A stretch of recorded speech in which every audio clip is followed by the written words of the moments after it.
in the sake of transparency and just being fair, are you going to release your Wall Street transcripts? Well, that's a good question. It's a very fair question, and let me answer it this way. But isn't it more important, perhaps, to be transparent to Democratic voters? Why not just release the transcripts and put this whole issue to bed? About what you said to big banks behind closed doors. In exchange for hundreds of thousands of dollars in speaking fees. You know everybody's not going to bring up their transcripts. There'll be 100 reasons why. Why is there one standard for me and not for everybody else, Chris? Well, I think I have been transparent. I am happy to release anything I have when everybody else does the same. When everybody agrees to do that, I will as well. Let's set the same standard for everybody. When everybody does it, okay, I will do it. As I've said, happy to do it when everybody, including the Republicans, does it. I'm just concerned about a constantly changing set of standards. There are speeches for money on the other side, I know that.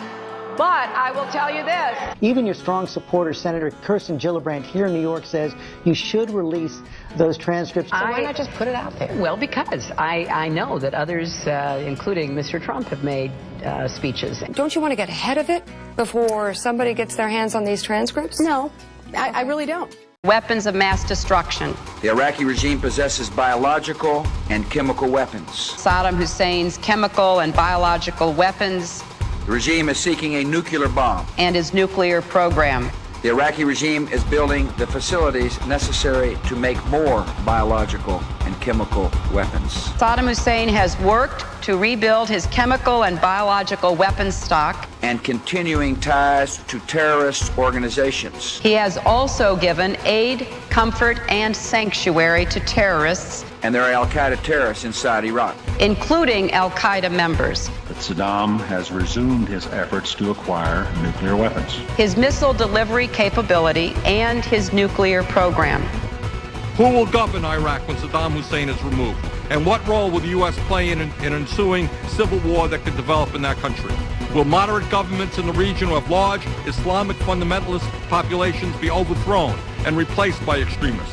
Proof positive this morning, if anyone needed, that the causation of the crisis in Iraq and Syria lay in the initial invasion. Almost all of the leaders of the Islamic State are former Iraqi officers. There have been a lot of questions about Iraq posed to candidates over the last weeks. I've made it very clear that I made a mistake, plain and simple. I made a mistake, plain and simple. I made a mistake, plain and simple. I made a mistake, plain and simple. Plain and simple. Plain and simple. Plain and simple. Plain and simple. Plain and simple. Plain and simple. Plain and simple. Plain and simple. Plain and simple. Plain and simple. Plain and simple. Plain and simple. Plain and simple. Plain and simple. Plain and simple. Plain and simple. Plain and simple. Simple. Simple. Simple. Simple. Simple. Simple. Simple. Simple.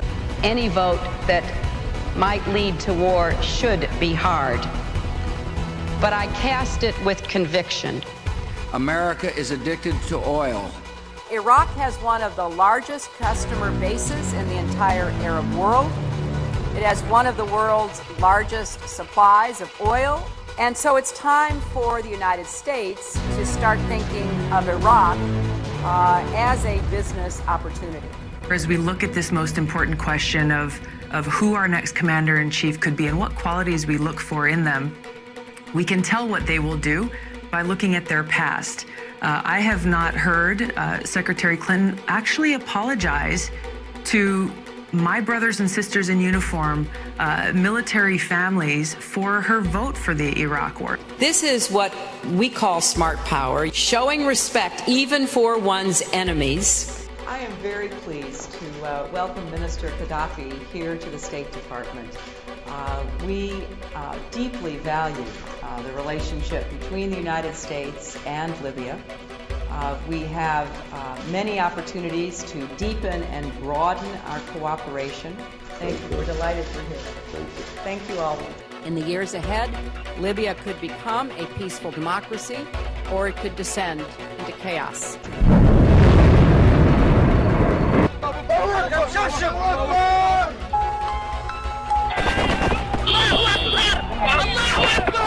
We came, we saw, he died. These poor immigrants live in Benghazi. When I was coming from my work, there were a car after me, chasing me.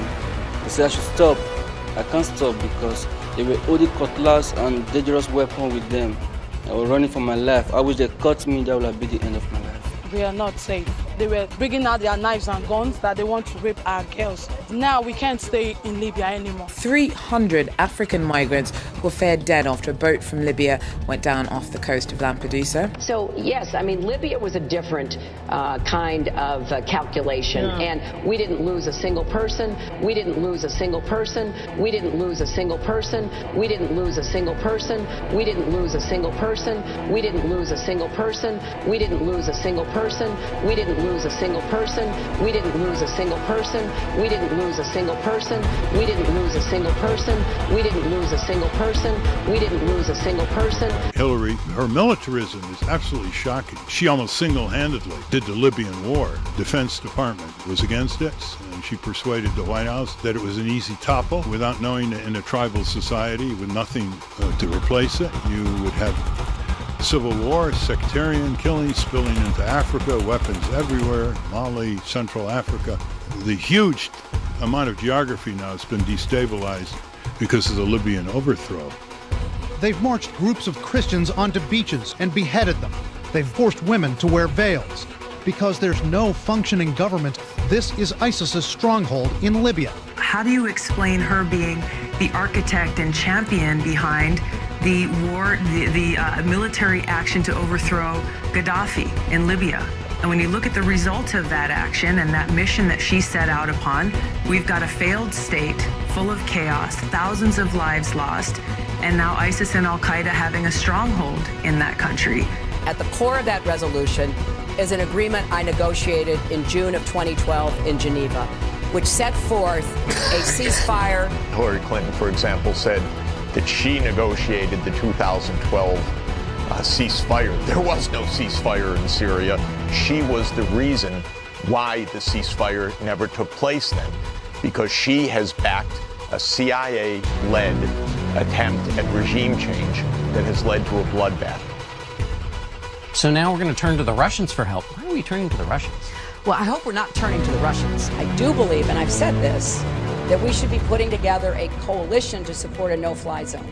Why is she championing this war to overthrow the Syrian government of Assad and essentially promising to escalate that war if she's elected as president by implementing a so-called no-fly zone? Taking this action would put us directly in conflict with Russia. Hillary and Bernie differ very greatly, and where there's a clear choice for those who are going to be voting tomorrow and in the coming states about what they're looking for in that commander-in-chief.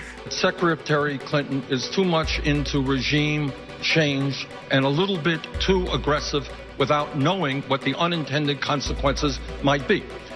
Yes, we could get rid of Saddam Hussein, but that destabilized the entire region. Yes, we could get rid of Gaddafi, a terrible dictator, but that created a vacuum for ISIS. Yes, we could get rid of Assad tomorrow, but that would create another political vacuum that would benefit ISIS. So I think, yeah, regime change is easy. Getting rid of dictators is easy. But before you do that, you got to think about what happens the day after.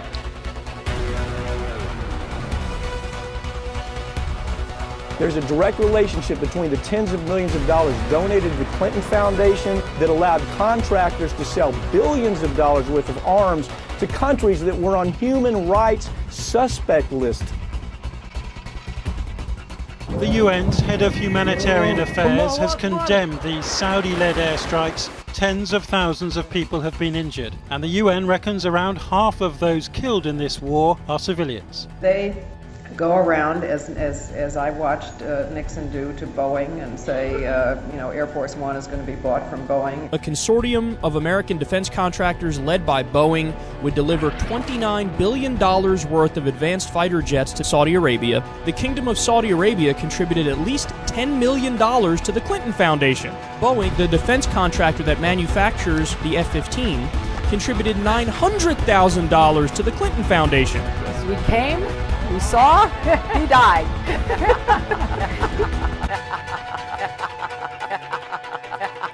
Hillary Clinton is said to owe her success in the latest Democratic primaries in part to African-American voters. A large part of her campaign is dedicated to the rights of minorities. African-American parents shouldn't have to worry. The African-American families, racial discrepancies really systemic racism. But it's her past remarks that are coming back to haunt the presidential hopeful. For example, when she labelled black children as super predators back in the 90s.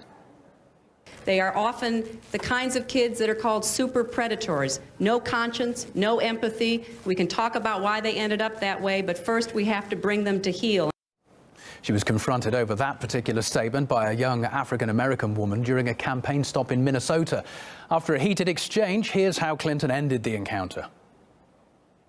Well, then why don't you go run for something then? I'm working for Good. Somali American. Well, good. Good luck to you. That young woman isn't the only one frustrated by Hillary Clinton's attitude towards minorities. During a fundraiser in Charleston, her speech was interrupted by a woman holding a poster referencing her comment.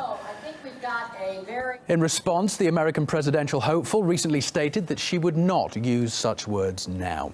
However, her apologies provoked quite a backlash on social media, many on Twitter reacting angrily to her statement. While using the hashtag #superpredator, some voiced their doubt about the Democratic candidate's sincerity. On the campaign trail, Hillary Clinton also talks about mass incarceration in the United States, an issue that strikes a chord with minorities. She even made an ad about it. Something is just fundamentally broken when African Americans are more likely to be arrested by police and sentenced to longer prison terms. We have 5% of the world's population, and we have 25% of the world's prisoners. Back in 1994, Hillary Clinton supported her husband's tough-on-crime bill. That, by some estimates, helped put the largest number of African Americans behind bars in U.S. history. This bill would have put more police on the street, would have locked up violent offenders so they never could get out again. More recently, one girl complained on her Facebook page that she and her friend were kicked out of a Clinton rally after they wrote "Black Lives Matter" on the back of a poster that they'd been given. Senator Hillary Clinton and her not-so-secret weapon, campaigning over the Labor Day weekend in two key presidential nominating states, Iowa and New Hampshire. There are a lot of people who are supporters of Bill Clinton, and without him, I don't know if they would be as eager to be here. It's rare to see the Clintons on the stump together. This was only their third joint appearance. It was his job to promote her without promoting himself too much. Her aides are well aware the former president can dazzle a crowd and outshine the presidential hopeful. In the 40 years I've been voting in presidential races, Hillary is the best prepared to be president of any non-incumbent I ever had a chance to vote for in my life. They have different approaches to campaigning. He often engages reporters. She largely ignores them. At a state fair in New Hampshire, she wouldn't even respond to a question about the apple pie and ice cream. Senator, is it as good as in New York? Right. And while looking at prize-winning pumpkins, she walked away as he went on and on about how to grow them so large. It plays into the criticism that she's scripted. Still, the crowds couldn't get enough of her. Many hoping she makes history. First woman president. I can't get off of, if I didn't jump on that, I don't know, I couldn't live with myself. Having a husband who already held the job makes her quest all the more interesting. In New Hampshire, Rita Nissan, New York 1. I want to send a message to every survivor of sexual assault. Don't let anyone silence your voice. You have a right to be heard, and you have a right to be believed. We're with you. In 1975, when Hillary Clinton was an attorney, she agreed to defend a 41-year-old man who raped a 12-year-old so violently that he left her in a coma for 5 days and in therapy for 10 years. He specifically requested a female attorney, and Hillary took him on as a favor. Apart from the rape itself, which was proved later that night with medical tests, the girl's blood was found on his underwear. That section of underwear was cut out for testing and proved to be her blood and then lost by the medical lab. Hillary knew all this, and how do we know? There's hours of recorded tapes with her laughing about the incompetence of the medical lab, and some other great one-liners like, "I had him take a polygraph, which he passed, which forever destroyed my faith in polygraphs." Hillary used every trick in the book and got the guy down from 30 years to under a year. There's also that whole history of Hillary personally harassing the victims of her husband's sexual assault. There's not that much info out there, just an entire book and years of testimony from his victims. And this is the woman who's leading the Democratic polls. I guess I floated through my entire life naively believing that America is not a rape culture. I just never met any American who thought rape was okay. But I guess that's just because I've been avoiding Democrats. Hillary Clinton blamed the victim. Number 101 when you're dealing with rape cases, don't blame the victim. She blamed a 12-year-old girl, a 6th grade 12-year-old girl, of seeking the attention of older men and fantasizing about being with older men. There's audio. Wait, we haven't corroborated any of this, so I mean, I just think you should be very. It's widely reported. It's widely reported. Widely reported. So is the National Enquirer. Widely reported. We widely can reported go. doesn't mean anything. It's not on this network, I would point out. Clinton wrote of the victim, "I have been informed that the complainant is emotionally unstable with a tendency to seek out older men and engage in fantasizing." Wait, we haven't corroborated any of this. It's not on this network, I would point out. Clinton wrote of the victim, "I have been informed that the complainant is emotionally unstable with a tendency to seek out older men and engage in fantasizing." Older men. It's not on this network, I would point out. Let me tell you, the people don't trust you, and the people don't trust the media.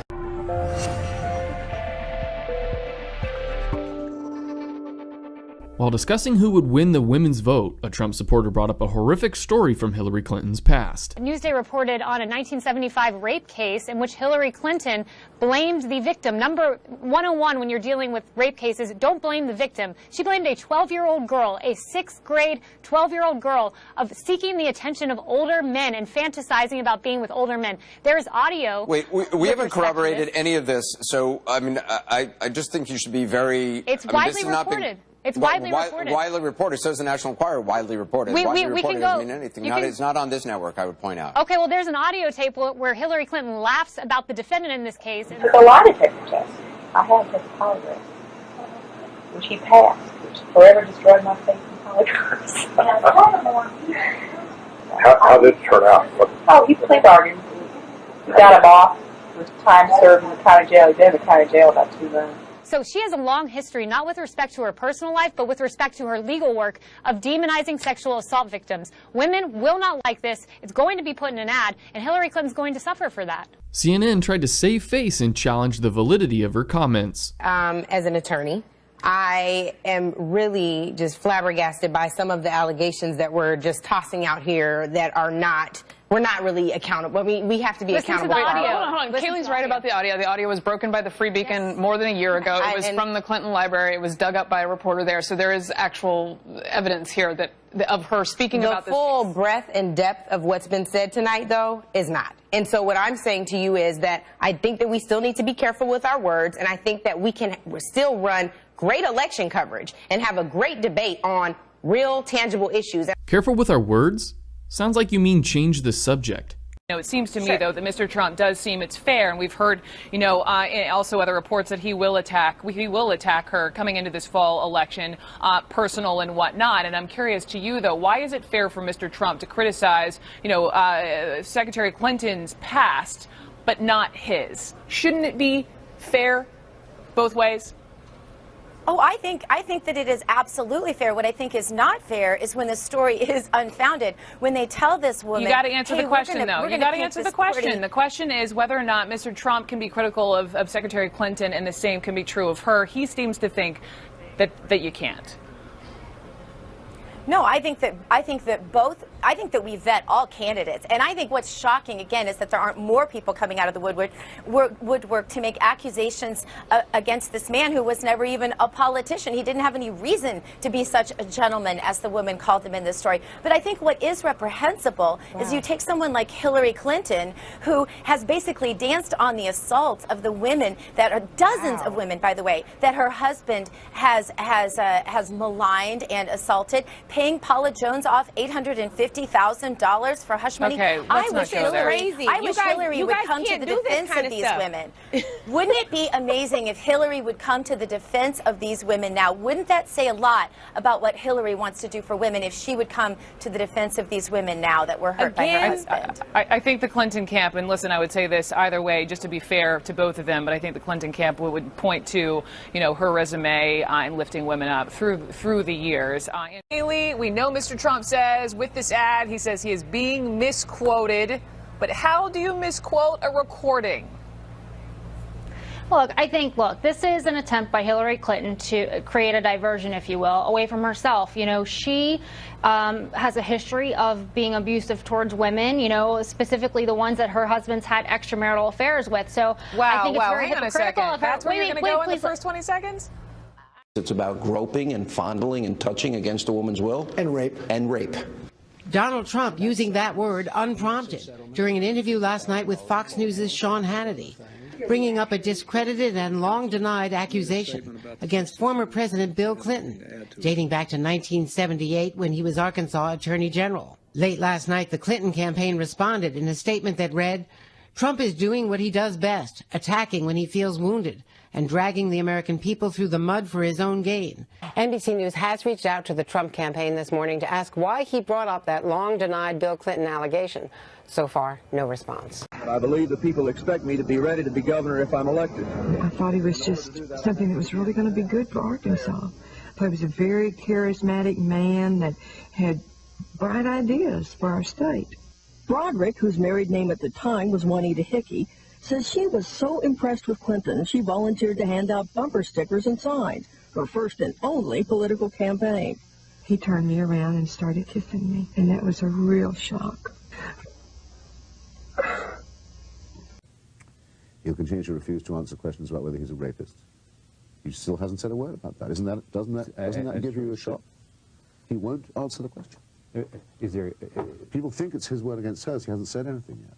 He said his lawyer has responded for him. A lawyer who he didn't know that year, as far as I know, has never been in. Well, but this is the lawyer that speaks to him now. Come on, you'd want to do better than that if you've been accused of rape, I think. Well, no, I mean, if you're going to have a lawyer speak... I know a lawyer who will say it's not true. You can't go there. I mean, if you're going to have a lawyer speak to... Well, no, he didn't have a lawyer at that time, did he? Did he have a lawyer? He was the Attorney General of Arkansas at the time. But I mean, she didn't bring the charges. She didn't bring the charges at that time, so he had no need to have a lawyer at that time. So the lawyer you would bring forth at this time is the lawyer who's representing you. I mean, that's who happened to have just gone through and you've had exhaustion. He has no knowledge of the case, that's what I'm talking about.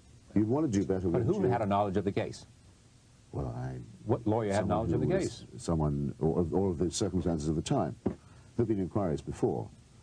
To say, if I said to you, a plausible, respectable woman with no motive of malice has laid a charge of sexual assault against you, what do you say?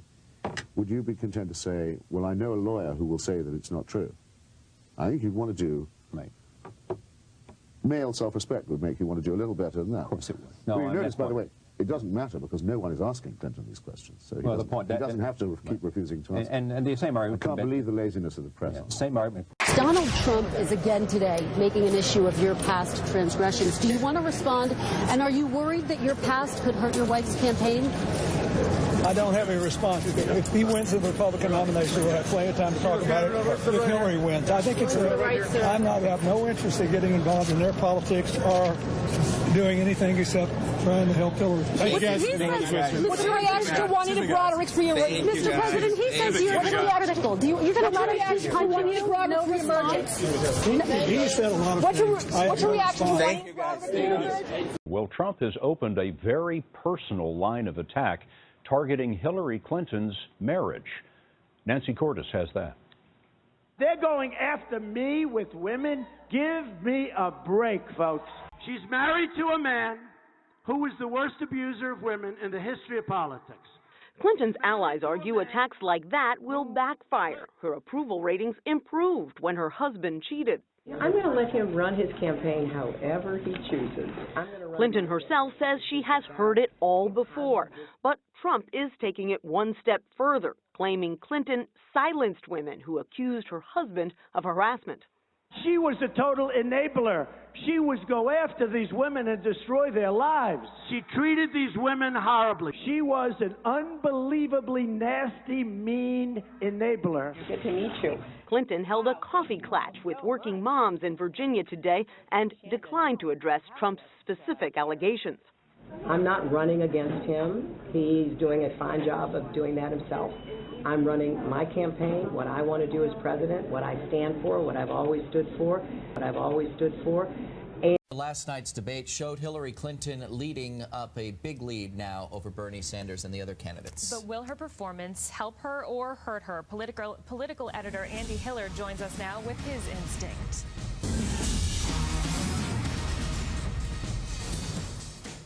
Paris changed everything. It turned what would have been a sleepy Saturday night debate into a wide-awake look at the war on terror. It was a showcase for Hillary Clinton, but it also had a double-edged sword. Timing is everything, and life's not fair, and this debate was a slam dunk for Clinton. Because at a time when national security experience is suddenly at a premium, she's the Democrats' gold standard. Yeah, well, you know, that's just like your opinion, man. Bernie Sanders and Martin O'Malley really weren't losers, but when it came to foreign policy, both came across more as supporting actors than potential presidents. Neither challenged Clinton's views very aggressively, but big challenges will come from the Republican Party. Clinton, clear winner of second debate? Let's see who this was tweeted by. Wow, Twitter, thanks for making this the default first result.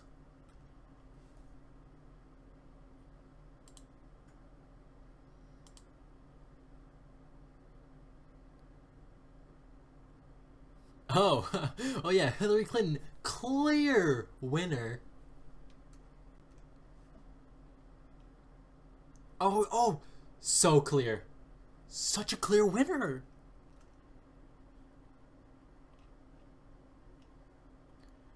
Oh my God, she did so well, especially on the questions about Wall Street.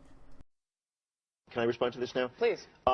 And in some way, this is the media's fault. You have completely bought the false narrative of this idea of the negative attacks. What Hillary Clinton wants, and what they wanted, is a debate that basically asks her a question. So, on your grilled cheese sandwich, should we have cheddar cheese or Swiss cheese? That's the level at which they want the debate. It is not a negative attack to ask Hillary Clinton to release her Wall Street transcripts, which she refuses to do, because that goes to the heart of the corruption of the system that she is part and parcel of, the amount of money she gets from Wall Street. Listen, I'm not saying you're wrong. I just talked to Brian Fallon, and I pressed him on that very issue. Let me finish. The oil and gas industry, it is not a negative attack to question her vote for the Iraq War, which slaughtered hundreds of thousands of Iraqis, the war that she embraced with Dick Cheney, George Bush, and embracing the Libya debacle, which Barack Obama himself admitted was a disaster. It is not a negative attack to ask her why she supported welfare reform, why she's supported every bad trade agreement that has destroyed millions of good jobs, and why she, in fact, does support the Trans-Pacific Partnership, even though as a campaign tactic she says she doesn't, why she supported the death penalty. All these things are about issues, and what the Clinton campaign says, oh, you can't address any of these. These are all negative attacks. No, because they do not want to have an actual debate about the issues that can be tough, but is about really addressing the issues and about having a different view of what the Democratic Party I would imagine, well, I can't speak for the Hillary Clinton campaign, and Hillary, I want you to jump in and join me. And by the way, I do take offense when you throw the media under the bus. Hillary Clinton has zero record of taking a piece of legislation from A to Z in her 8 years of Senate. Cite me one major bill that she stood on the Senate floor, advocated for, took amendments, negotiated with the Republicans. There's zero. Bernie Sanders on the other hand, negotiated the entire veterans change in benefits, negotiated with John McCain a multi-billion-dollar bill. And the Veterans Administration, by all accounts, he was chair of the Veterans Committee under Democratic control. You guys are just distorting. You're distorting the record. You guys are just distorting. You're distorting the record. It's expected that Clinton's going to win. Well, it's expected, and I think she needs a big win. And it looks like the writing obviously seems to be on the wall. Everything about this electorate is exactly the way the Clinton campaign would have asked for it. I am still stunned at how little effort Bernie Sanders put into South Carolina, how little effort Bernie Sanders is putting in half of the Super Tuesday states.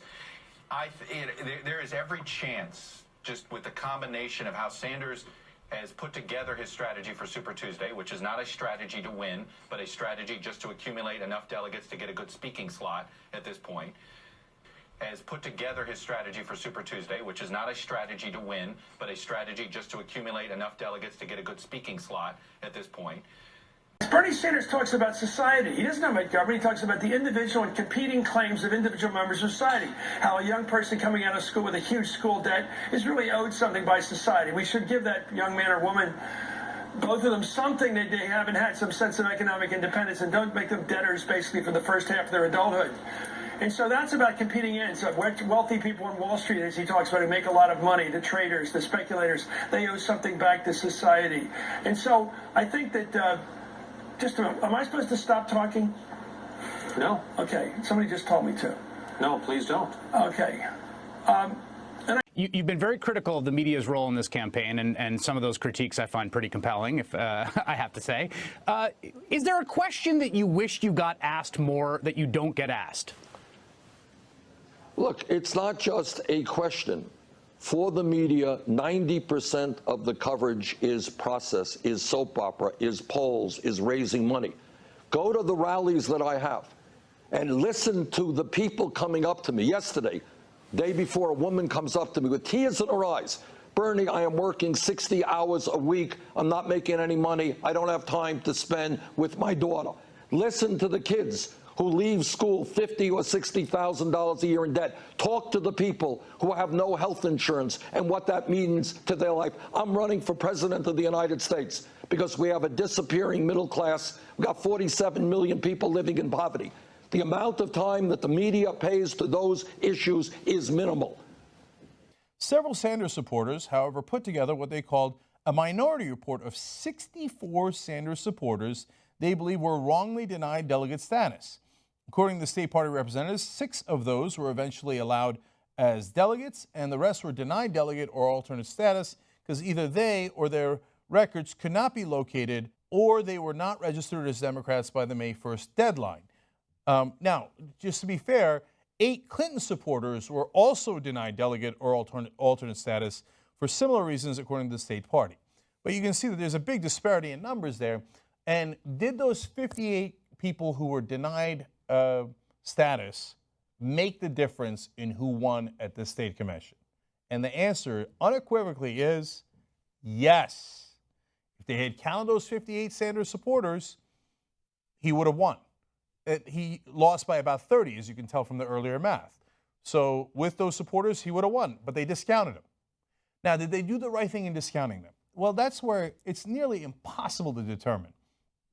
So can I say with a great degree of confidence that I was at the Paris Hotel in Las Vegas. I looked at all those registration forms, and of those 64 overall that were disqualified, let's just put it at 58 because some were let back in, right? The 58 that were definitely disqualified, I know for a fact were Democrats and registered as Democrats earlier. No, no one's done that reporting yet, okay? But this is one of many states where, oh, golly gee, it turns out that there were more Bernie Sanders people disqualified than Hillary Clinton people.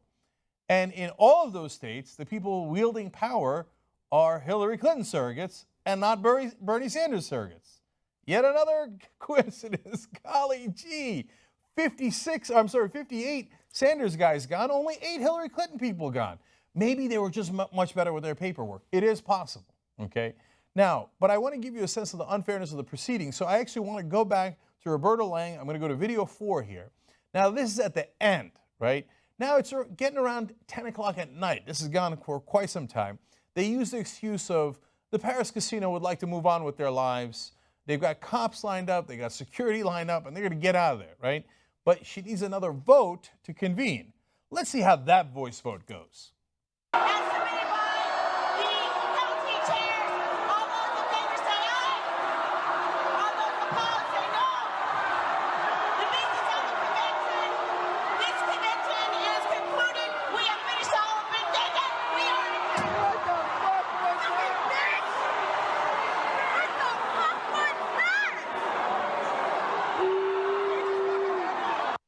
That might have been my favorite gavel of all time. Eyes, nose, yeah, the eyes have it. What's the killing? Bam, and I'm out of here. Drop the gavel and leave. Man, she was not having a good day. Okay, and neither was democracy, because that's not how it's supposed to go. Now, look, let me come back to the really important stuff for a second, and then I'm going to conclude on what's wrong here. The important stuff is the final number of national delegates. So, you know, if it had gone Sanders' way and they hadn't done all these, you know, whether they're shenanigans or not, we're going to have to find out through further investigations. But certainly the voice votes and all that nonsense shepherding the Clinton victory through, well, Sanders would have had 2 more delegates. Hillary Clinton would have had 2 less delegates. Given that he's behind by about 280 delegates, is that a big difference? No, it's not. And by the way, let's also remember, Hillary Clinton won Nevada. So if you didn't have any of this nonsense conventions, the numbers would have wound up very similar to the way they eventually wound up, even through this process. Do I think that I have a lot of faith and confidence in this process? No, I don't. I mean, one side of it is, who do they favor? The other side is this the proper way to conduct a democracy? Man, I like that all these people are showing up. I love how enthusiastic they are, showing up on a Saturday and spending all day there fighting for issues and policies and candidates that they believe in. That's the part of the democracy I like. But this process is clearly too convoluted and totally unnecessary. Take a vote and then decide how many delegates you're going to get based on that vote. It's not that complicated. We don't have to go through all this nonsense left over from hundreds of years ago. And if you'd done that, we'd be in the same exact spot we are now, but without people being this pissed off. Let's put it that way, okay? So, look, I mean, it got to the point here. Let me show you a picture. This is not what should be happening in a state convention. I mean, you got rows of cops lined up, and then the Sanders people were chanting, it's fixed, the fix is in, right? And the Clinton supporters are going around saying, arrest them, right? No, don't arrest them. It's a convention, it's a political convention, don't arrest them. And does Bernie Sanders owe the Nevada State Chair, Roberta Lang, an apology? Bernie's been unequivocal in condemning all violence, especially any that could come from any of his supporters. You were kind of confused about where these phone calls were coming from, but they were pretty clearly coming from Bernie Sanders supporters. And here's why I say that. A senior Sanders aide encouraged supporters the night before the Nevada convention to take over the convention and try to change party rules. I don't care if the chair is up there herself or whoever the chair is and whoever becomes the chair, you should not leave. So, Charles, this is coming from a senior Sanders aide.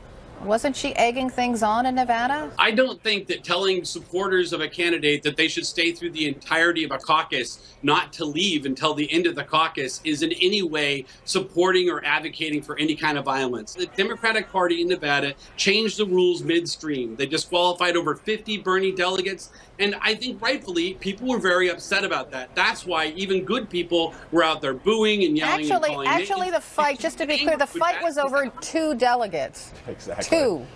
Two. I mean, if I can chime here. It cost 50 delegates for Bernie Sanders. So yeah, the outcome is 2 delegates, but the actual outcome is a rigged system. And when people feel like they're a part of a rigged system, they get upset, they get angry. I just want to ask Charles to clarify. So how are these supporters for Bernie Sanders different from the supporters of Donald Trump that everybody criticizes because they also think that the system is rigged and they are accused of violence at Trump rallies? How is it different? No Bernie Sanders supporter has ever been arrested for actually assaulting anyone. Yes, there's been some terrible threats, and these are bad. And yes, people have been offended. But the bottom line is that only one person's been arrested in the Democratic primary, and that was Wendell Pierce, Hillary Clinton supporter who attacked a Bernie supporter. So I don't see anybody calling for Hillary Clinton to apologize for Wendell Pierce personally. Is he doing enough to tell his supporters to stop it, or is he sort of balancing out like... He put a statement out on his website, actually, but I don't know if it is the same thing we would have accepted from, like, a Trump. Yeah. I don't think it was the same thing we because we've had this discussion about Trump supporters doing, you know, they were doing something similar. And I think at this point, Bernie Sanders, I'm disappointed because you're supposed to be the advocate of change, doing something different. And this is why people don't like politics. I think Bernie Sanders needs to come out and say, look, stop this. Yeah. You're threatening people's children. But also in his defense, his words on the podium are not the same as Trump's. So this is the people in his his audience. I don't know where they're getting this It's a anger range. from. It's a range. But I can tell you why they're upset, because the Nevada primary was in February, right? So Hillary won 53% to 47%. Yet at the convention, apparently, Sanders is saying 58 potential Sanders delegates were not allowed to be heard and refused to accept petitions for amendments to the rules. And so he's going to get 4 less delegates than he feels he should have in the bottom. So that's no reason to call the Democrat, very misogynistic names. Woman. And as well, their lack of interest in reality also translates over to Bernie Sanders' response to the chaos. So he put out a statement, and if you simply listen to the leadership of the Democratic Party, he apparently didn't in any way come down on those who were making threats, those who were being violent. In this case, violence is being stretched to the snapping edge of its definition, but that's what they're saying. So we're going to have what they say. We're going to have what Bernie actually said, but we're going to start with Debbie Wasserman Schultz. Who does she think is responsible for all this? Let's watch. When I heard what happened at the Nevada State Democratic Convention this weekend, I was deeply disturbed. Regardless of any campaign or candidate's frustration over process, there should never be a but when it comes to condemning violence and intimidation. Violence and intimidation are never acceptable under any circumstances. The senator's response was anything but acceptable. It certainly did not condemn his supporters for acting violently or engaging in intimidation tactics, and instead added more fuel to the fire. I love how CNN gets to control the message with what they put on the screen and what they don't put on the screen. So they can just keep running, how many delegates Clinton has. And eventually they'll break it down, superdelegates versus otherwise, but they'll constantly just put them together, and that's the reality. And then when Debbie Wasserman Schultz shows up there, they say that she's the head of the DNC, which is true, she is. But it doesn't say that she used to work with Hillary Clinton, that she's an avowed supporter of Hillary Clinton, who's trying to push a narrative to get Bernie Sanders out of the race. I mean, it just screams from every pore on Debbie Wasserman Schultz's face, and yet CNN, they're not going to say that. They're not going to question what her motivation is in talking about Bernie Sanders and not accepting any apology, however lacking in vagueness and all of that. So you touched on a really important point, because the way messages are spread and the way the news is covered is extremely important. And the political affiliations that certain pundits or politicians have should be disclosed, right? Now, it's no secret that Debbie Wasserman Schultz is a huge supporter of Hillary Clinton. But when it comes to CNN specifically, they have had a number of pundits that they represent as political analysts, making it seem as though they're unbiased, and then you find out that they actually have very close and cozy financial ties to the Clinton campaign. They're actually being paid. They're actually being paid by the Clinton campaign. Yeah, now, to do digital and TV messaging. That's exactly right. And if you don't believe me on that, Lee Fang from The Intercept did an incredible detailed article about this, and he gave specific examples. Let me give you a few of those examples right now. So Stephanie Cutter is one of those individuals, and she's appeared on multiple networks, not only on CNN, to discuss Clinton, and is typically introduced as a former campaign official of President Barack Obama. They don't disclose the fact that she also has ties to Hillary Clinton. What hasn't been disclosed in any of her appearances reviewed by The Intercept, however, is that the consulting firm that she co-founded, Precision Strategies, has been retained by the Clinton campaign for digital consulting. Precision Strategies has been paid at least $120,000 from the Clinton campaign since June of last year. Okay, so here's the thing: if Clinton is funding your company or working with you in some way, are you going to go on cable news and criticize her? No, you're going to go on cable news and you're going to support her. Now, first of all, if I was a news director or a producer at CNN, I wouldn't have her comment on anything anyway. I wouldn't have her on the show. But if you do have her on the show, you have an obligation, a responsibility, if you care about journalism and journalistic ethics, to disclose the ties that she has to Clinton.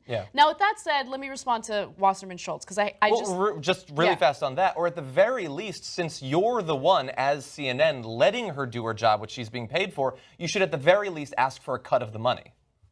She couldn't do it without you. You should get 10%, something.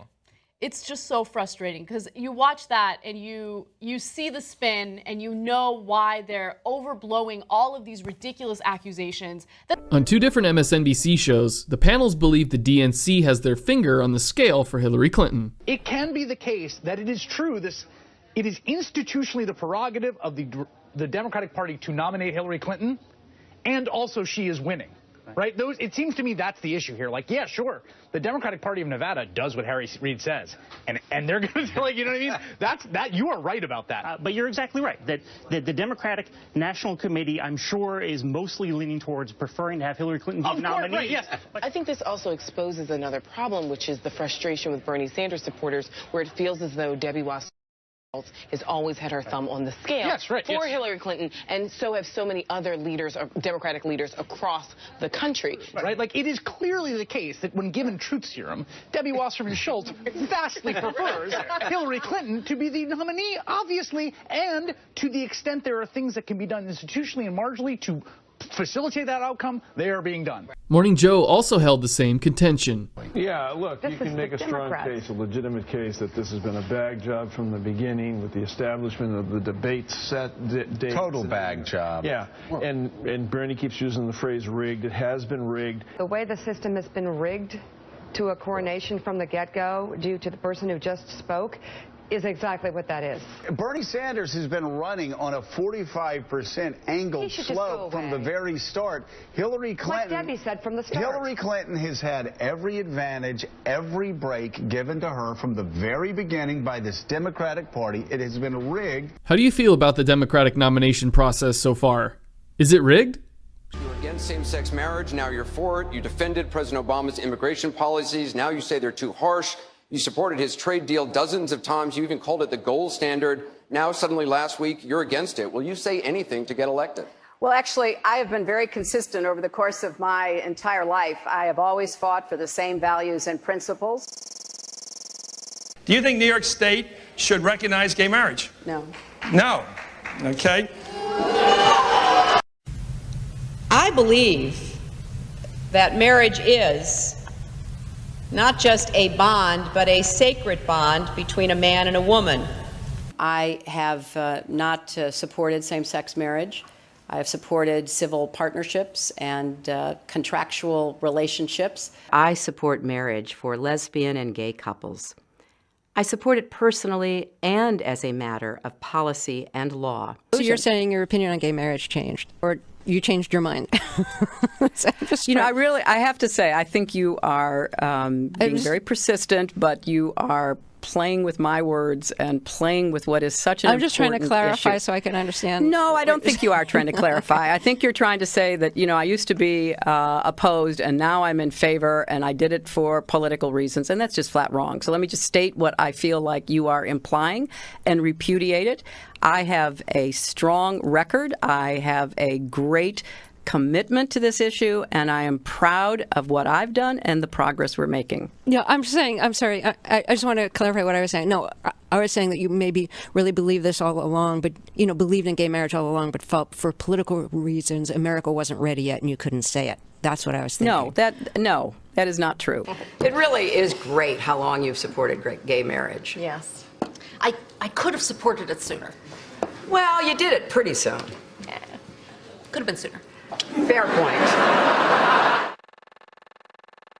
Just in July, New Hampshire, you told the crowd you, quote, take a backseat to no one when it comes to progressive values. I take a backseat to no one when you look at my record and standing up and fighting for progressive values. Last month in Ohio, you said you plead guilty to, quote, being kind of moderate and center. Do you change your political identity based on who you're talking to? No, I think that, like most people that I know, I have a range of views, but they are rooted in my values and my experience. I get accused of being kind of moderate and center. I plead guilty. Just for the record, are you a progressive or are you a moderate? I'm a progressive.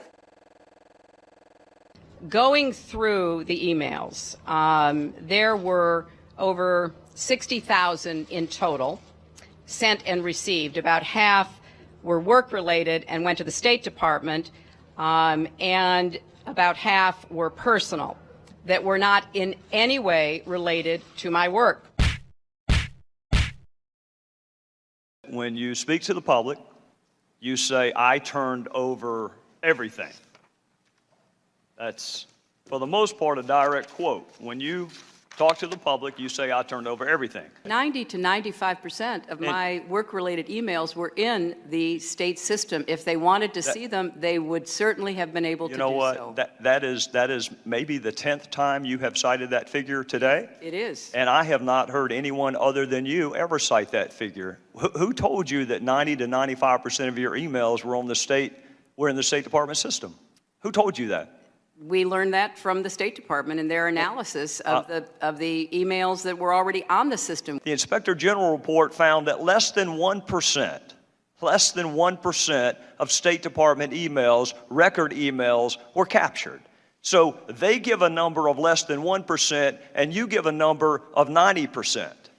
I have absolute confidence that everything that could be in any way connected to work is now in the possession of the State Department. This pile represents the emails that you sent or received about Libya in 2011, from February through December of 2011. This pile represents the emails you sent or received from early 2012 until the day of the attack. There are 795 emails in this pile. We've counted them.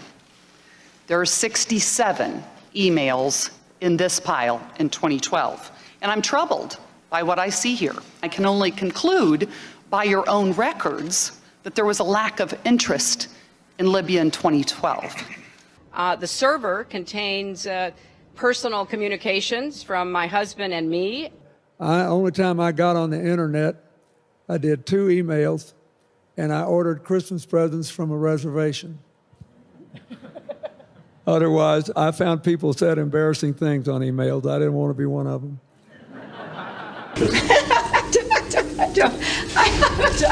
I mean, and how many angels dance on the head of a pin? I have really nothing to, I mean, how do you answer that?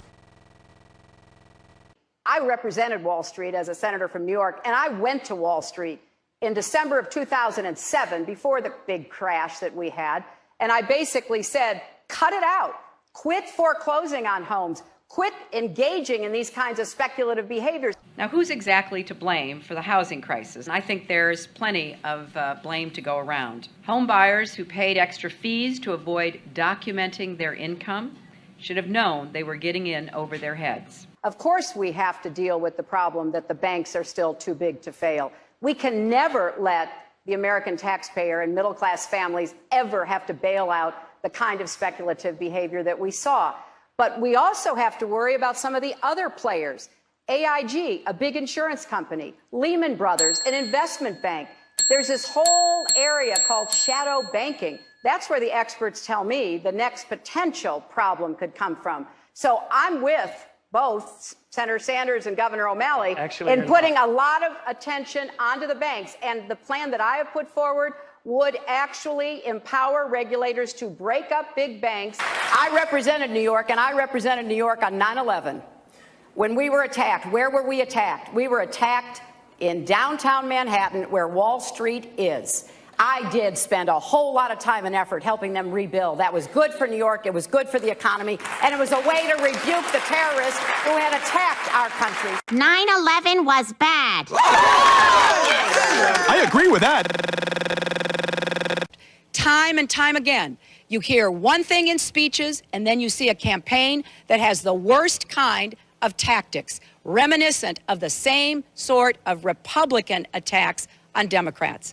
Well, I am here to say that it is not only wrong, but it is undermining core democratic principles. Since when do Democrats attack one another on universal health care? I've looked at the legislation that Senator Sanders has proposed, and basically he does eliminate the Affordable Care Act, eliminates private insurance, eliminates Medicare, eliminates Medicaid, TRICARE, Children's Health Insurance Program. Just because Senator Obama chose not to present a universal health care plan does not give him the right to attack me because I did.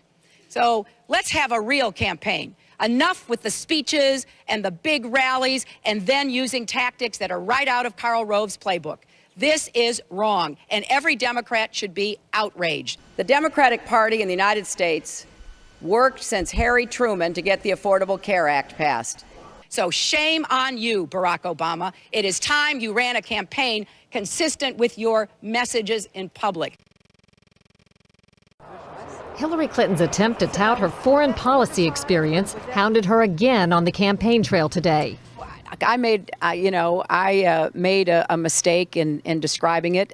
She claimed she misspoke last week and was sleep deprived when she described landing under sniper fire in Tuzla, Bosnia, something that didn't happen. But CBS News has found several times in the past few months when Senator Clinton used the Bosnia trip to try to show her international experience. December in Iowa. We landed in one of those corkscrew landings and ran out because they said there might be sniper fire. I don't remember anybody offering me tea on the tarmac when that was happening. Then in February. The welcoming ceremony had to be moved inside because of sniper fire. And last week.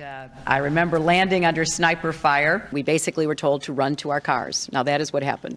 Differing accounts of your trip to Bosnia, and I'm wondering if you can clarify. I know you recall, ducking under sniper fire, and Sinbad in his account, who was on the trip, he said that the most dangerous part was remembering where he was going to eat next. He's a comedian, Jeff. He's a comedian. So you actually recall, hearing gunfire, and were you when we were flying into Bosnia, we came in a evasive maneuver. There was no greeting ceremony, and we basically were told to run to our cars. Now that is what happened. After CBS News video showed what really happened when she landed and greeted officials, Senator Clinton maintained there were risks, but explained to the Philadelphia Daily News why she was seen on the Bosnian tarmac greeting a young child if it was really so dangerous.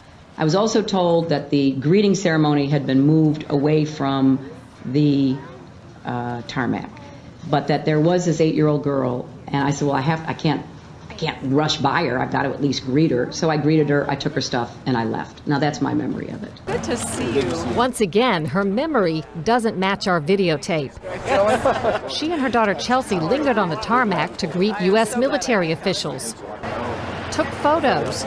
There was the group of 7th graders on the tarmac too. And then Senator Clinton walked to the armored vehicle where she did eventually duck and enter. It was one of the highlights of President Clinton's first term, passage of the North American Free Trade Agreement, also known as NAFTA. Critics blame NAFTA for the loss of manufacturing jobs in industrial states, including Ohio and Pennsylvania. Hillary Clinton helped get NAFTA approved. She held at least 5 meetings to strategize about how to win congressional approval. She helped the White House block opposition from labor and environmental groups, and she was the featured speaker at a crucial meeting. Participants in that event said, quote, her remarks were totally pro-NAFTA. There was no equivocation for her support for NAFTA at the time.